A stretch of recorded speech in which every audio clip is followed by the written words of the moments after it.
Родителите на децата со аутизам бараат законско решение со кое ќе се утврди кој може да биде асистент и да работи со нивните деца. Барањето е резултат на проблемите со кои родителите се соочуваат, а се последица на недоволно обучените кадри за специфичните болести на децата.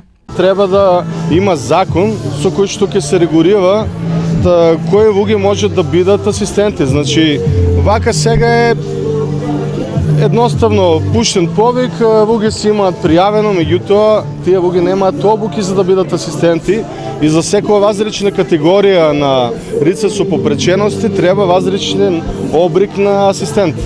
Токму недостигот на обуки е нешто на што алармираа и од Центарот за асистивна технологија.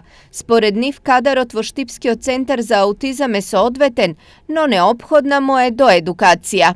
Кадарот со кој што располага дневниот центар е соодветен, она што тие сметаат дека недостасува се можеби повеќе обуки за да ги зајакнат своите вештини за работа со деца со аутизам и она што можеби е поголема потешкотија е исто така и недостатокот на дидактички материјали.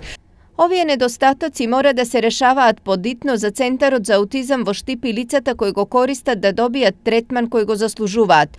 Во меѓувреме, родителите и локалната самоуправа бараат трајно решавање на проблемот на сите категории лица со посебни потреби. Ќе се обидеме да направиме објект кој што ќе биде корисен за таа категорија и затоа велам дека ни е потребно да направиме проекти со кои што ќе привлечеме и средства за да можеме да изградиме еден таков објект.